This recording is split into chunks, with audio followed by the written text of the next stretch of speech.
오늘은 연중 제13주간 월요일입니다. 마테오가 전한 거룩한 복음입니다. 그때 예수님께서는 둘러선 군중을 보시고 제자들에게 호수 건너편으로 가라고 명령하셨다. 그때 한 율법학자가 다가와 예수님께 스승님, 어디로 가시든지 저는 스승님을 따르겠습니다 하고 말하였다. 그러자 예수님께서 그에게 말씀하셨다. 여우들도 굴이 있고 하늘의 새들도 보금자리가 있지만 사람의 아들은 머리를 기댈 곳조차 없다. 그분의 제자들 가운데 어떤 이가 주님, 먼저 집에 가서 아버지의 장사를 지내게 허락해 주십시오 하고 말하였다. 예수님께서는 그에게 말씀하셨다. 너는 나를 따라라. 죽은 이들의 장사는 죽은 이들이 지내도록 내버려 두어라. 주님의 말씀입니다. 그리스도님 찬미합니다. 찬미 예수님. 이 옛날에 인도에 어떤 구도자가 있었습니다. 돌을 닦아 거룩함에 이 사람은 이르고자 했습니다. 그래서 이 사람은 스승을 찾아서 세상을 돌아다녔습니다. 그런데 한 번은 소문을 듣게 되었습니다. 어느 강가에 위대한 구루가 있다. 구루란 이제 무엇인가 하면은 힌두교에서 지혜가 아주 출중한 사람이고 깨달은 사람임을 뜻합니다.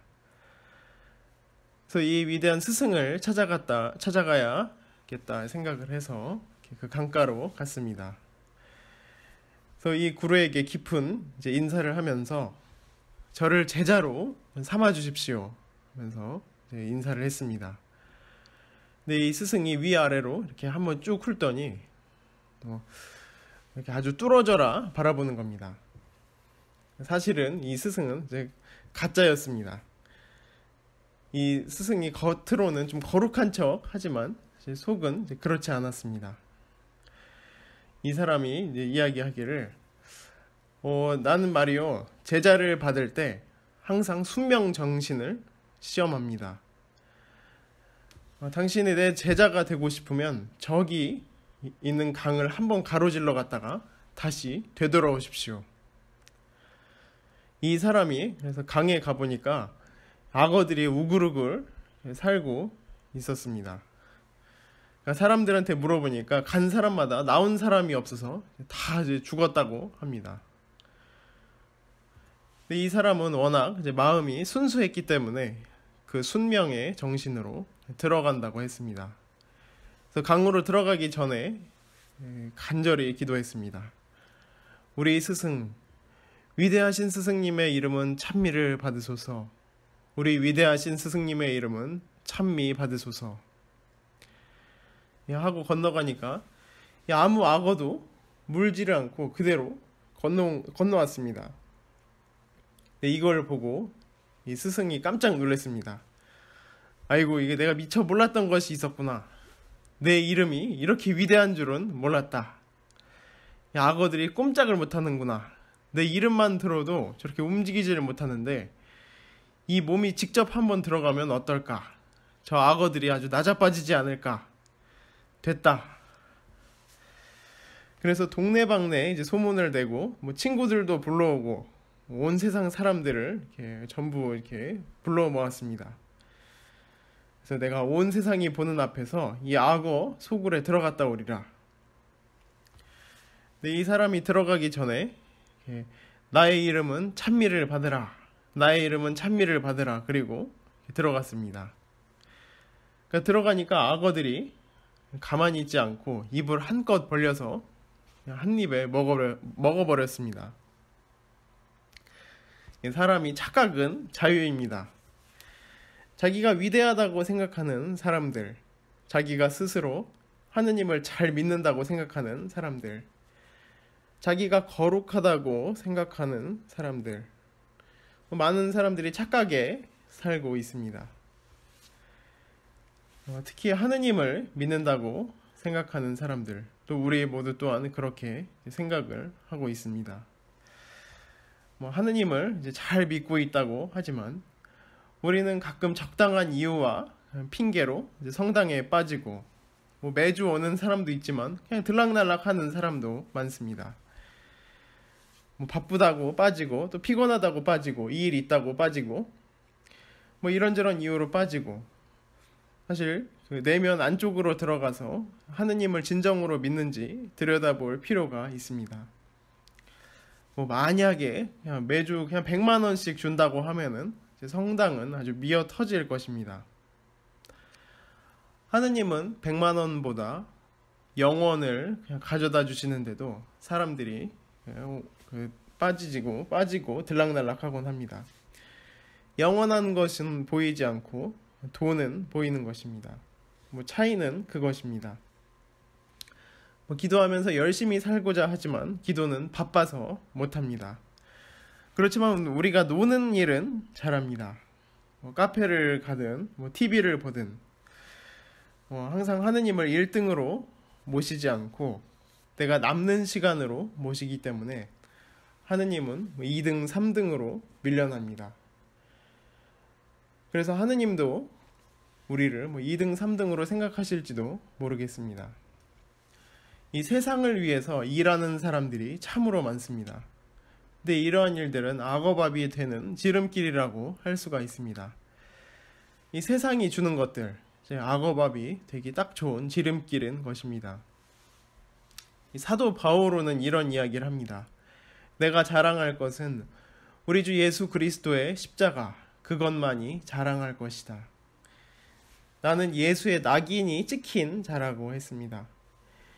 사실 이 예수의 낙인은 십자가로 낙인이 찍힌 사람입니다. 나는 세상에 대해서 죽었다.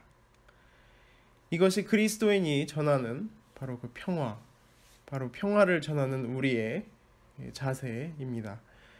자랑할 것밖에 십자가밖에 없는 것입니다. 사실 예수님은 아무 소리 없이 사시다가 이 3년간을 공생활을 하시면서 불쌍한 자, 가난한 자, 쫓겨난 자와 더불어서 사시다가 십자가에 못 박혀 죽으셨습니다. 사실 그 모습이 바로 평화를 가져다 주는 모습입니다. 그 모습이 우리의 모습이어야 합니다. 이 예수가 전하는 평화는 세상이 주는 평화와 다릅니다.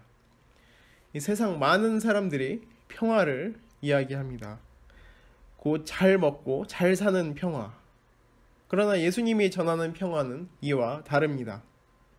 부와 명예, 안일과 잘 지내고 잘 먹고 잘 살려고 한다면 이 자리에 온 것은, 사실 예수님을 믿으러 온 것은 잘못이라고 할 수 있습니다.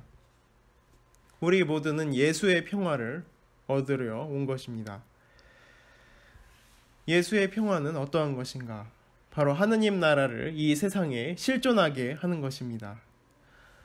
때로는 우리는 살아가면서 눈물을 흘릴 수도 있고 실패할 수도 있습니다. 이 하늘나라가 이 세상과 어떻게 합쳐지는가? 보통 세상의 나라들은 합쳐질 때 무력과 충돌이 일어납니다. 그런데 하늘나라는 좀 다른 것이 이 세상과 합쳐질 때 완충작용을 시켜주는 자가 미리 보내집니다. 하늘나라가 오게 하는 길을 닫게 하는 자, 바로 파견된 제자들, 그것이 바로 우리들입니다. 이 세상 나라와 부딪힐 때 폭력과 혼란을 막아주어야 하는 것입니다. 그래서 크리스찬이란, 그리스도인이란 자동차의 범퍼와 같다고 할 수가 있습니다. 자동차가 부딪힐 때 자동차는 깨지지 않고 범퍼가 깨지도록 되어 있습니다. 이 범퍼가 깨지지 않으면 자동차가 망가집니다. 범퍼의 역할은 부서지고 깨지는 데 있습니다. 그리스도인의 역할이란 하느님의 나라가 이 세상과 부딪힐 때 가장 먼저 깨지는 바로 이가 그리스도 예수님입니다. 내가 자랑할 것은 그리스도 예수의 십자가, 바로 그것입니다. 가장 큰 완충제가 되셨던 예수님, 바로 하느님 나라가 오게 하기 위해 스스로 목숨을 버리셨습니다.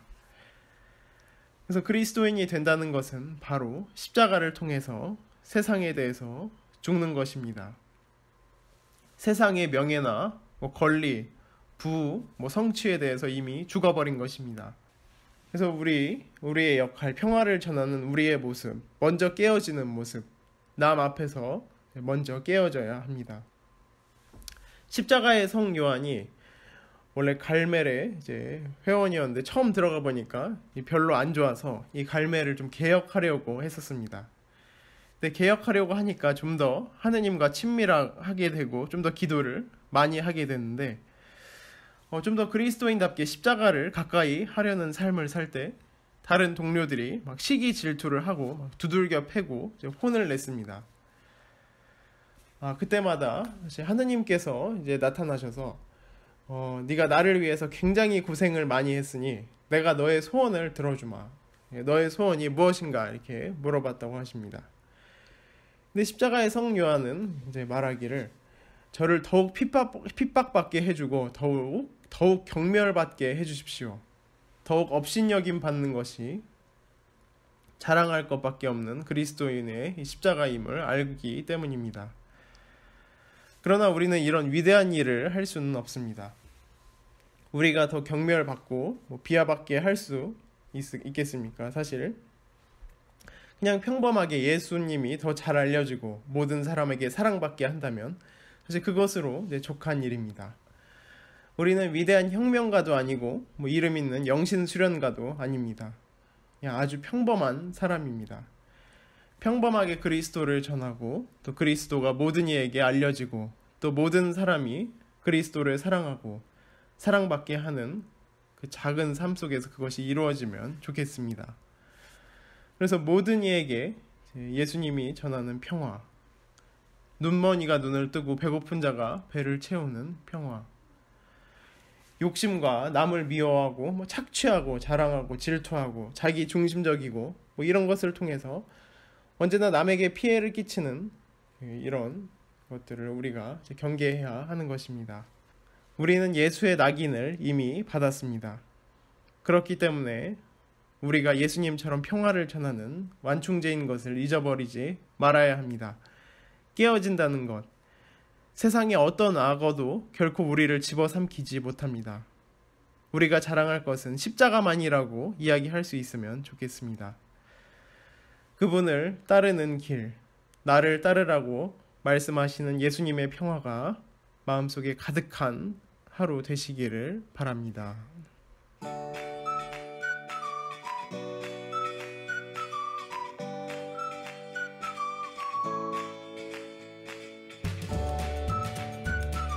생태맘 청국장. 국산 콩은 한 가마에 요즘 45만 원 정도 합니다. 수입 콩은 국산 콩이 6분의 1 정도 한다고 그럽니다. 근데 저희들은 단 한 번도 수입 콩을 쓴 적이 없습니다. 성필리포 생태마을에서는 콩값이 뛰어도 내려도 가물어도 풍년이 들어도 흉년이 들어도 청국장 가루는 지난 10년 동안 1kg에 3만 원 판매 변함이 없습니다. 우리 생태맘, 우리 청국장 가루 이름이 생태맘입니다. 생태마음, 엄마의 마음, 이런 것을 합쳐서 생태맘 청국장 가루입니다. 미국 FDA 식품의약청 심사도 통과해서 1년에 50만 달러어치를 벌써 3년째 수출도 하고 있습니다. 어쨌든 여러분들 청국장 가루 많이 구매하셔서 맛있게 많이 드시기 바랍니다. 저는 아침에 밥숟갈로 2숟갈 물에 타서 마십니다.